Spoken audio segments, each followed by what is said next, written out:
Hello everyone and welcome to Senzal Insights. I have an honor to have a special guest today, Mr. Robert Archer, CEO and President of Pinnacle Silver and Gold, public company listed in Canada. Welcome to Senzal Insights. Thanks very much. It's a pleasure to be here. Can you first of all tell us a bit about yourself? You're a geologist. I know that in this industry, it's when it comes to junior mining, to companies that are exploring basically and trying to find different commodities, it's really important to have a good geologist. And we have here a geologist as a CEO, which is really interesting. Can you tell us about yourself, sir? Yeah, sure, of course. Well, I've been in this business for more than 45 years. I am a geologist, and I found that has helped a lot, especially in recent years. But I spent the first 15 years of my career working for major mining companies, and that was a really good training ground. And because the major mining companies are always looking for bigger deposits, world-class deposits, that's what I was trained to look for. And so I guess my specialty, if you want to call it that, is in recognizing the potential of projects to host significant mineralization. And so I've been able to use that training over the years to recognize projects with that kind of potential. And so in 2003, I had a Mexican business partner who was a mining engineer. And between the two of us, we looked for projects that had that kind of potential. And we recognized one called Topia in 2003. And we started a new company in 2004 called Great Panther Silver. And basically acquired that first project, put it back into production. It had been in production before. It was a small mine that was closed. And then the next year we acquired a second mine, and we had both of them back in production by 2006, so just 2 years later. And then we continued to build the company that way. And by 2011, we had built a company with about 1,200 employees, market cap of about 600 million. We were listed in the Toronto Stock Exchange, New York Stock Exchange. So it was a pretty amazing journey, actually, to go from a concept to that level in just 7 years. I stepped away from that company in 2017, and a little later got involved with this company now, and took over a few years ago. We changed the name last year, and now focusing again in Mexico, where I've been working for most of the last 30 years. And Mexico is a great place to work. I really enjoy working there. It has lots of potential for new discoveries and so on.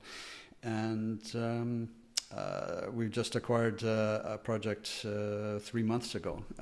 So in a sense, this is like a new project, a new beginning, a new company, and really just getting going now. So just kind of getting started, and we're getting some great results with this new project, and just by partly by coincidence, but it's very close to the first mine that we acquired. Really? With Great Panther. So it's in an area that I'm very familiar with, and Great Panther still has a good reputation in that particular area, even though the mine is now owned by a different company. But it's a good place, for us to be based, and a good center of operations. So it's a great foundation, I guess, to start the new company. That's amazing. That is your only project? so far? It's we have 2 projects in Canada. I saw, In what's called the Red Lake area of northwestern Ontario. That's a very prolific area as well. There's been a lot of gold mined from the Red Lake area in particular. We're a little bit farther to the east, but there is another deposit. I can't call it a mine yet because it's not quite in production, but it's being developed by another small company, and it has about 5 million ounces of gold. And we're only about 10 kilometers away from that. And one of our 2 projects there is actually a past producing mine as well. It produced about 100,000 ounces back between 1931 and 1952. And that's called the Argesie gold mine at a very good grade, almost 13 grams per ton. But at the moment, it's still somewhat difficult to finance projects in that particular area, just given the state of the markets. But we would like to get back there and work on that project and move that forward and develop that. You have rights for that project? Yes, we do. We own it 100%, and there are really very little carrying costs, so it doesn't really cost us very much to keep that project, and so it's sort of on the back burner, you could say, just waiting for the right time in the markets. But for now, we're very focused on the Mexican project, which is called El Potrero, and that's a gold-silver project in what's called the Sierra Madre region of northwestern Mexico. What I also saw is that you try to run the mining company different way, let's say, or not how most of them are run anyway. Mm-hmm. So you try to. What's interesting is that you acquired a mine that was closed and then you put it back in production with your previous company. And then you try to basically finance everything from free cash flow, and I mean from the operations. Mm-hmm. Unlike many companies that are constantly diluting shareholders and raising money in various ways, and your company is, we can say, in the beginnings. And if we look at the market cap, it's a little above 3 million. That's correct. If I'm not mistaken, what are the main challenges for the company right now? The biggest challenge really is just the markets, raising the money to get started. Financing, yeah. Because until we get to the point of generating cash flow, and you need that startup capital, and the only way to get that is via the markets. And over the last couple of years, the markets for small companies has been quite weak, I guess, and it's been difficult to raise that startup capital. But I think we have a good opportunity to do that now. The markets are starting to turn, and the more senior producers have been doing well. And with the price of gold and silver now, they're actually making very good money. And as investors get back interested in the mining sector again, typically the way it works is that people will invest in the larger companies first, of course, because they're the lowest risk in that sense for the industry. And then it gradually works down the food chain, as we say, from the seniors to the mid-tiers, and then the junior producers, and then down to developers and explorers.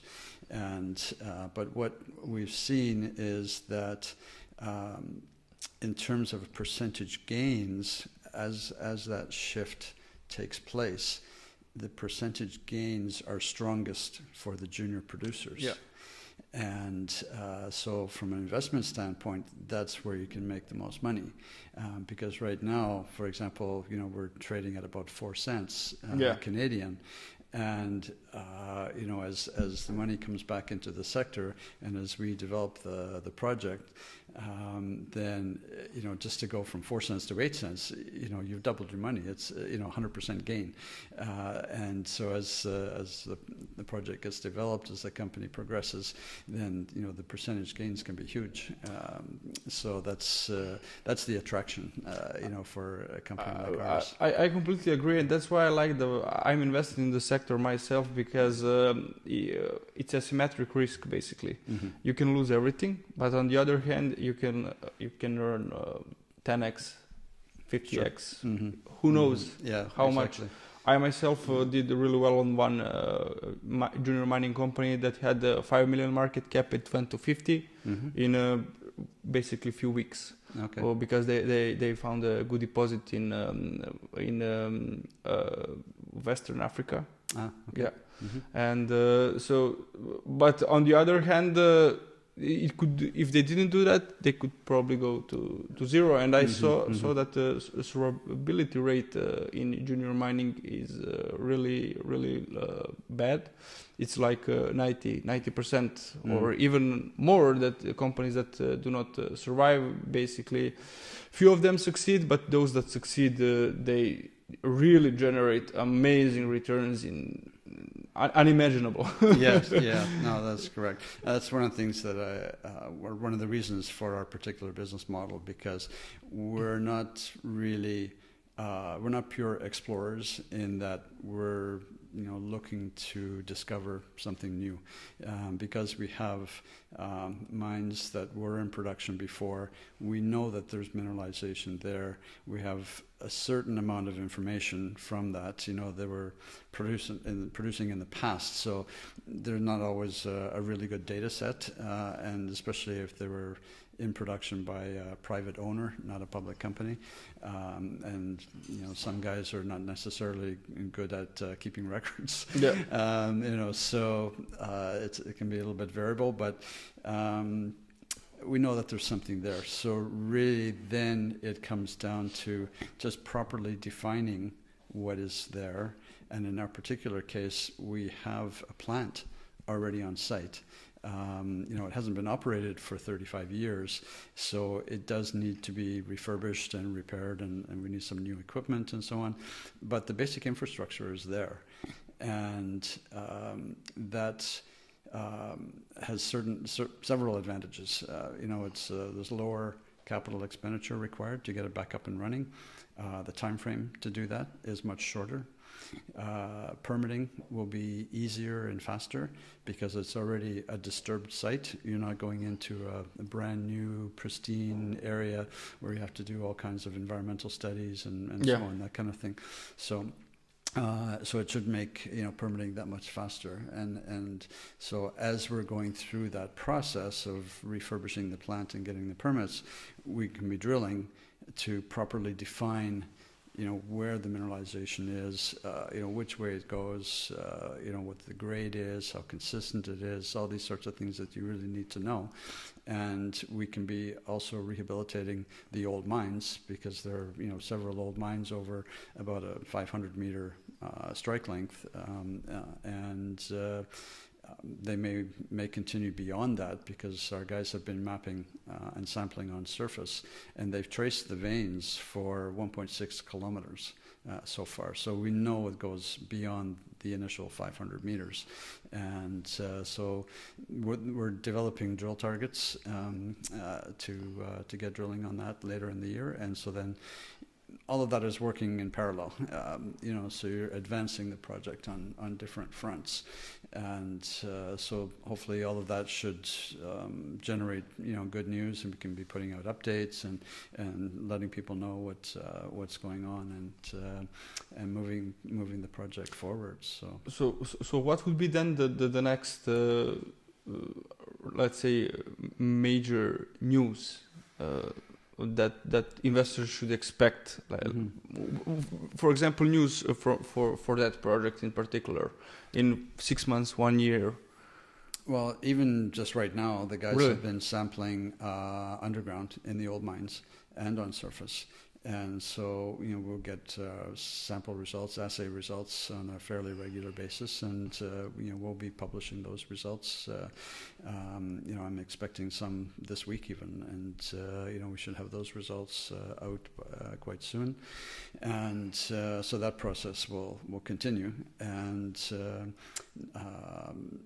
probably second half of June we'll be doing an assessment of the plant itself and determining exactly what needs to be done to get it back up and running again, how much that's going to cost, and time frame, of course. And so we'll be able to update shareholders and investors with that information as well, and just keep things going. And I've always been a big believer in good communication with shareholders and trying to get regular updates out and things like that. So we'll make sure that people are kept well informed as to our progress.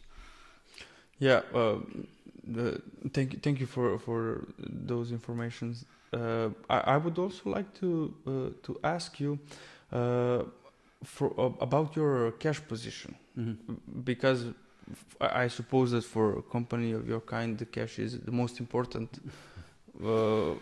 especially for first months or years even. So how do you stand on that front, and what happens if with as you said with that project, if it's, for example, too costly, or It's right now we have just a few $100,000, and we will be needing to raise some more money to keep advancing the project.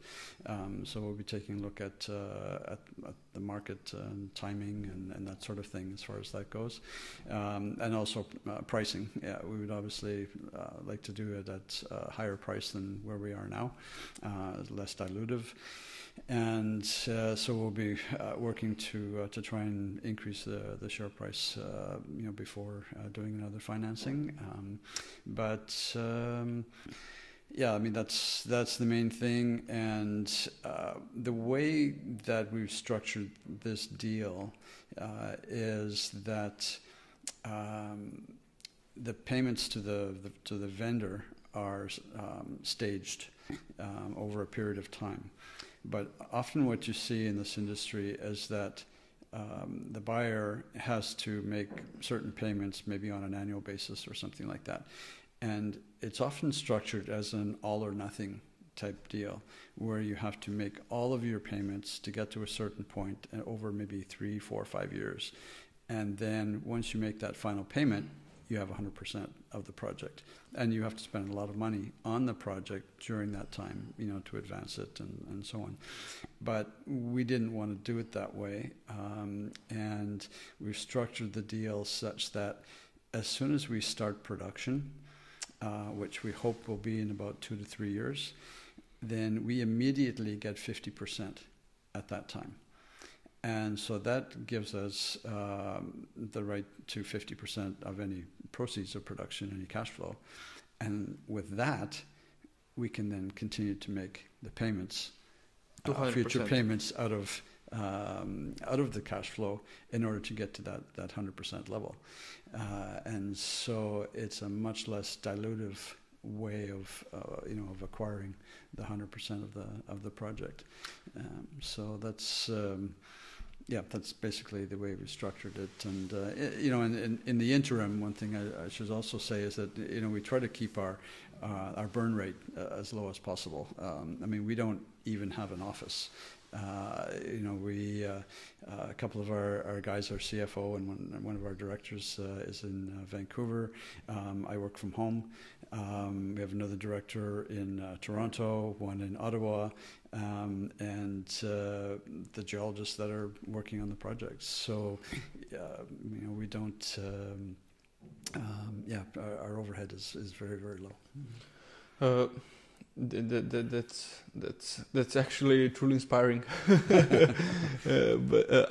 So if I got this right, your idea and what you plan to do is that first you acquired the mine that was previously active 25 years ago. Mm-hmm. You want to put it back on by ideally to if it's not, let's say, too expensive, if it's a good deposit, and then you want to basically buy out that mines or that region, that project completely, right. And from then on you would probably go to Canada.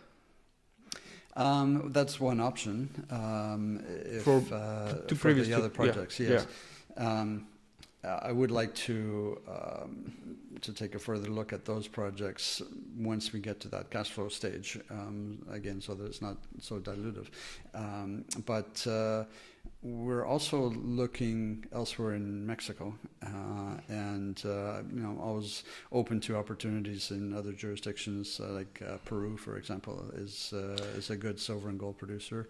I've been working in Peru on and off since 2010, so I have a fair bit of experience there too. But mostly, I've been working in Mexico for almost 30 years, and so I have a good network there that gives us exposure to lots of opportunities.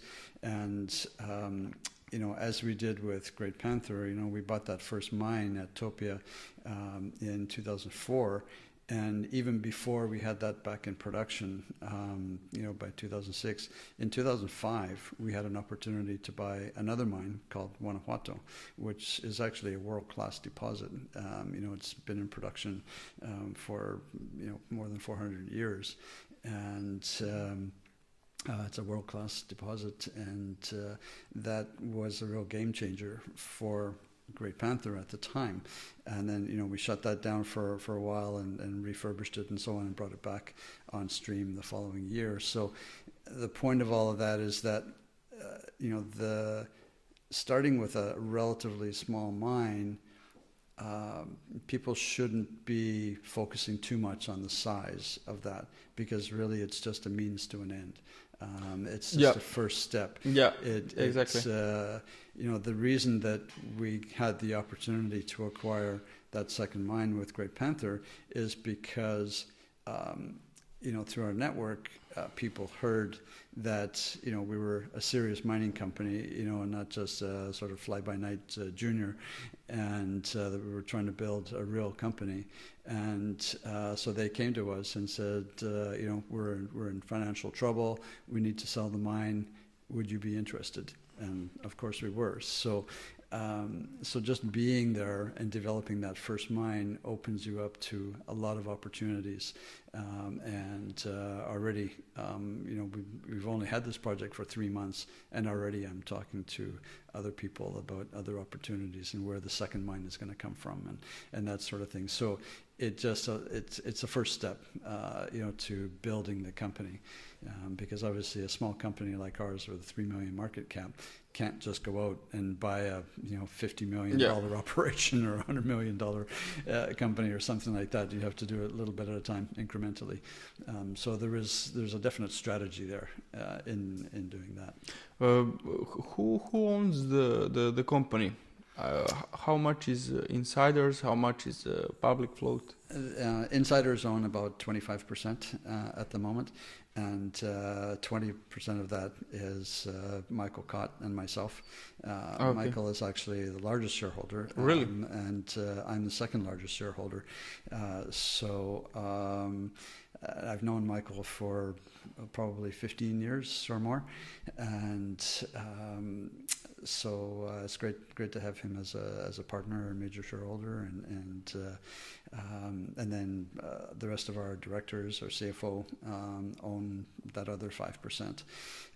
We have probably 35% of the company that I would consider fairly close. So people that are willing to stay with us to build the company. They're not looking to sell after they doubled their money or whatever. And then the rest, the 40% or so, is just the public float. So that's basically how it's broken down. Amazing. How do you see the market? Do you invest yourself in the public markets, or you're mainly focused on the... No, I do. Most of my investments, probably 95% of my own portfolio is invested in the mining sector. Really? Yeah, and I've always thought for myself that to stick with what I know. And so that's what I do. And I haven't done a count recently, but not very long ago, I was invested in about 50 mining companies, which is probably way too many. Yeah. And I'm trying to pare that back a little bit, But wait, are they? How would you structure them? How much of them are like juniors and seniors? I have a full range. I do have in my retirement portfolio. It's more the seniors, so I try to keep it a little bit lower risk, with that portfolio, and then I have some investments outside of that are more on the junior side, and those ones I can trade, back and forth, so it's a range, I follow the sector very closely, obviously. Can you tell me about the industry from the regulatory perspective? Because from what everyone sees is that it's getting harder and harder for mining companies to operate with ESG standards and everything that goes with it. With it together, I suppose that it's much harder to run a mine in Canada, for example, than in Mexico or South America. But I think probably it's going to change also for less developed nations. Yeah, it's ESG certainly has become more important in recent years, and like many things, a little bit like a pendulum, it goes back and forth, and sometimes goes a little bit too far in one direction, and then it starts to come back. And I think we went that way with ESG for a while, and people were placing maybe a little too much emphasis on that. Because it can be very difficult, especially for a small company, because you don't have the resources to deal with a lot of those types of issues. But having said that, it is important. One of the key things for us, for example, is just working with the local communities, and that's one advantage that we have, in the sense that we've worked in that area before. With the previous company, and so we know the communities, they know us, and the land where the plant and the mine is located is actually private property. So really? And owned by the vendor of the concessions. So that's a huge advantage to us, because in order to apply for a permit, you have to have an agreement with whoever owns the surface rights. And if it's a community that owns the surface rights, well, then you have to have an agreement with the community. And that can sometimes prove to be problematic, depending on where you are and how supportive the community is of mining. And that's true anywhere in the world. So that's still something that's very important from an ESG standpoint. One of the things that for us, as part of our strategy, is that we tend to focus on underground mines. In part because that's really where my experience lies, even going back to my early days in the industry, working in Canada. And with underground mines, you have less of a footprint on surface. It's not like a big open pit, a big hole in the ground. Underground mines are much tend to be smaller. The higher grade is also something that's important, because it can improve your profit margins, for one thing, but also it helps to protect you in times of volatile metal prices. So if your grade is good, then that helps to protect you against that volatility. Because they have a smaller footprint, they can be faster and easier to permit, and that type of thing. So that's very much our focus, is underground mining. and yeah, I mean that's been successful for us in the past. And lastly, what would you suggest for someone that wants to because in my view, someone that wants to invest in for me, mining is like biotech. You need special knowledge to understand the industry. It's not like investing in discretionary or staples or technology. You can understand those companies much easier, unlike biotech and mining. Yeah. And what would you suggest for someone that wants to learn more about the industry? Where should they start? Should they buy some books? Should they watch some podcasts? Or yeah, I think I mean books would be great if you want to get really technical about it. Yeah. But you know that's difficult and a long process. But there are lots of good you know podcasts or people out there that do you know videos, interviews like this one, and thank you. You know it's those are really useful for people to watch that and try to educate themselves, and you know when it comes to that, of course, you know I always encourage people to do as much research as possible before investing, but it's extremely important to focus on the management of companies. Get to know the management as much as you possibly can. I know, you know, obviously you can't meet everyone personally, but if you can get a sense of, you know, who the management is, what's their experience level, have they been successful in the past, and what kind of a team can they build, you know, that type of thing, because it's very easy for bad management to destroy a great project or a company. I know that from experience. Yeah. And but you know you can take even a mediocre project and it can become a success with good management if they know what they're doing. You know, so management is critical.